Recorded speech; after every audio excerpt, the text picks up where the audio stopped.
কাঁপছে, যার বাস্তবতা তোমরা এখানে শুনতে পারো মুরব্বীদের কাছে, যে তিনি ইন্তেকালের পরে আকাশের ভিতরে এত ঝকঝকে আকাশ অল্পের ভিতরে মেঘাচ্ছন্ন হইয়া এরকম হালকা বৃষ্টি কান্দার মতো অল্প সময়ের ব্যবধানে আবার পরিষ্কার হইয়া যে আকাশ সেই আকাশ হয়ে গেছে।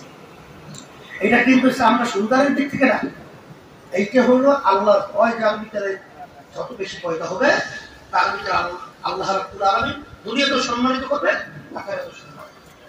এই জন্য আমার সাথীদেরকে বলবো, শিক্ষিকাদেরকে বলবো, খাদিমিন যারা আছে, যাদের ভিতরে আল্লাহর ভয় আছে, সেই খাদিমিনরা তাদের যে দায়িত্ব বর্ণন করা আছে, যে শিক্ষিকারা তাদের উপরে যে দায়িত্ব বর্ণন করা আছে, হাদিসের ভিতরে আসছে আল্লাহ রাসূল সাল্লাল্লাহু আলাইহি ওয়াসাল্লাম বলেন, কিয়ামতের ময়দানে আল্লাহ রাব্বুল আলামিন দায়িত্ব অনুযায়ী প্রশ্ন করবে, যে তোমাকে আমি এই দায়িত্ব দিয়েছিলাম, সেই দায়িত্ব তুমি কিভাবে পালন করছো, উত্তর দাও, সামনে যাও।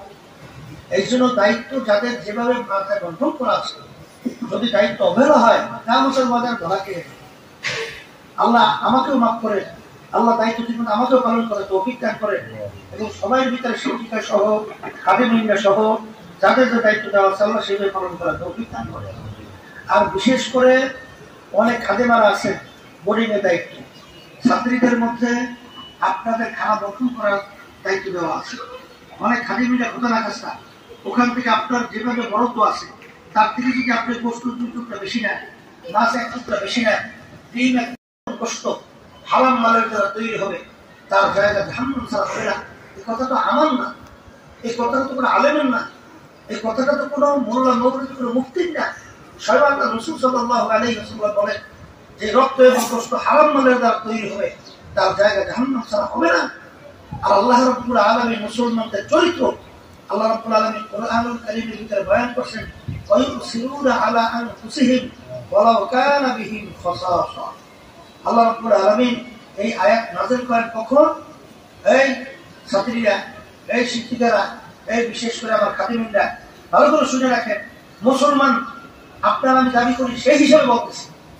কারণ আমি যদি আল্লাহ রাব্বুল আলামিন আয়াত, আল্লাহ হাবিবের হাদিস, এইটা যদি আমার কাছে দুর্বলতা বা বিশ্বাসী রোজগার ঘাটতি বা বিশ্বাস না করি, আপনাদের এই ঈমান থাকবে? ঈমান তো থাকবে না। আল্লাহ রাব্বুল আলামিন মুসলমানদের চরিত্র সম্পর্কে বলে ইয়ার মুখের যুদ্ধ।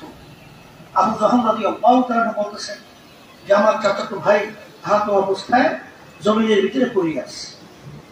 আমি যখন নাকি চাচাতো ভাই পানির জন্য পানি পানি কইয়া চিৎকার করতেছে, আমি তার কাছে পানি নিয়ে গেলাম। নেওয়ার পর আমার এই শব্দ হয় কেন, কোনো যেন কোথায় শব্দ না হয়, সব খেয়াল রেখেন যারা শিক্ষিকা সহ যারা আছেন, কোনো একটু শব্দ না হয়। কথা খুব ভালো করে খেয়াল না করলে ওই কথা তাসির হয় না, কথার ভিতরে কোনো ইউ হয় না, আলোচনার ভিতরে সৌন্দর্যটা আসে না। কারণ হামাতন মন, যে কোনো জিনিস আয়ত্তে আনার জন্য দুইটা জিনিস সবসময় একত্রে উপস্থিত থাকা লাগবে। শরীরটা যেরকম সুস্থ থাকা লাগবে, মনটা ওখানে পরিষ্কার, কেতাব পড়ার ব্যাপারে, যে কোনো কাজের ব্যাপারে এই দুইটা একত্রে সুন্দরভাবে উপস্থিত থাকলে সেখানে সেইটা লক্ষ্যে পৌঁছতে সহজ।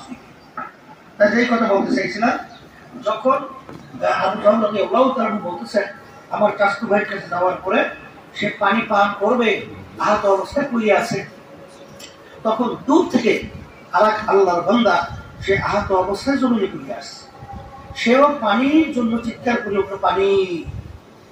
আবু জাহল রাদিয়াল্লাহু তাআলা বলতেছেন যে আমার চাচাতো ভাই, সে বলতেছেন ভাই আমার চেয়ে আমার ভাই পানির বেশি প্রয়োজন, তার কাছে নিয়ে যান।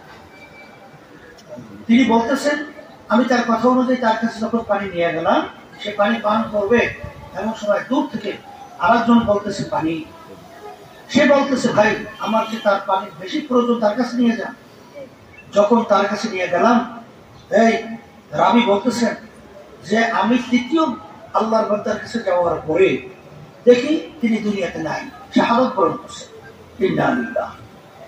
এরপর আমি দৌড়ে আসলাম পানি নিয়ে দ্বিতীয় ভাইয়ের কাছে, আয়েশা দেখি তিনিও দুনিয়াতে নাই, ইন্তেকাল করছেন। আমি দৌড়ে আসি আমার চাচাতো ভাইয়ের কাছে, দৌড়ে এসে দেখি তিনিও ইন্তেকাল করছেন।